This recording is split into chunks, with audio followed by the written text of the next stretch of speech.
All right, let's just jump right in. Think about it for a second. We make dozens of food choices every single day.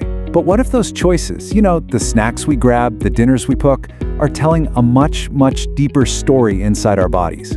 Well, today we're going to connect those dots between what's on your plate and what's happening in your gut. So, it all kicks off with a simple question, the kind of thing you might see scrolling through a health blog or something. Why shouldn't you eat eggplant at night? I mean, it seems super random, right?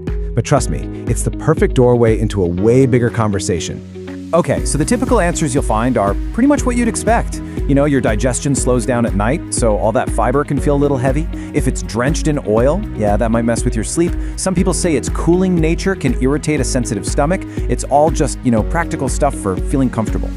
But what if this isn't really about avoiding a little bloating before you go to sleep?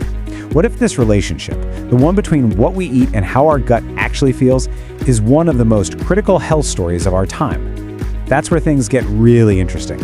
So let's pull way back and look at the real big picture here. Inflammatory bowel disease, or IBD for short.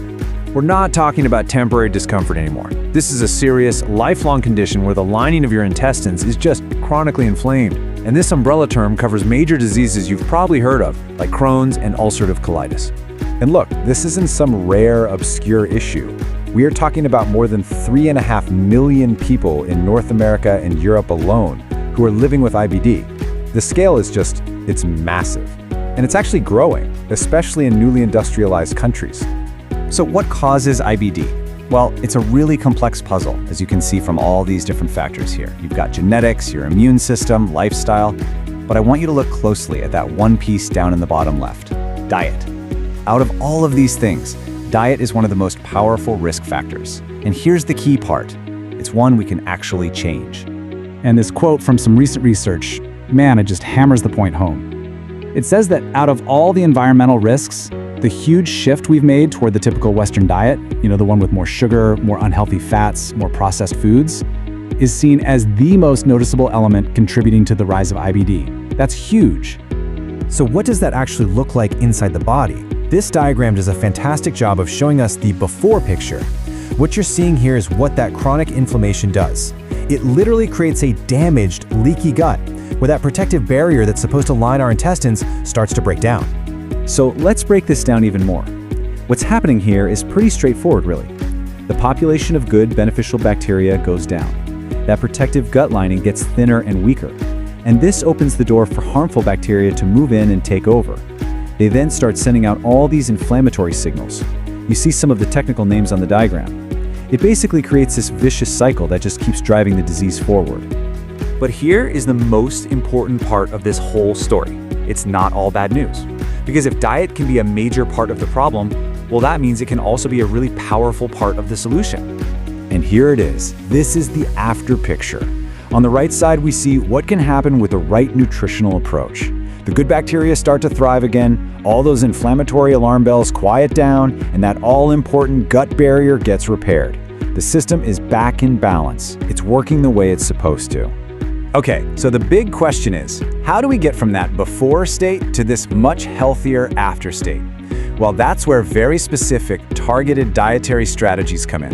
And just to be clear, we're not talking about generic health tips here. These are therapeutic plans designed specifically to manage inflammation. Now, there are a few different ways to tackle this. For instance, you've got the specific carbohydrate diet, or SCD. Its whole strategy is to basically starve out the harmful gut bacteria by cutting out complex carbs.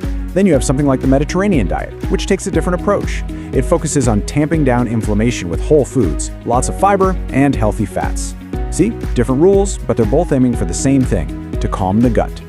So, while those diets are pretty specific, what's great is they point us toward a set of universal principles. So think of this next part as a kind of gut-friendly blueprint that really anyone can learn from. And here it is. This is the Anti-Inflammatory Food Pyramid. It's just a fantastic visual guide for everything we've been talking about. It literally shows you how to build your diet, starting with the really important stuff at the bottom and working your way up to the things you want to eat less of.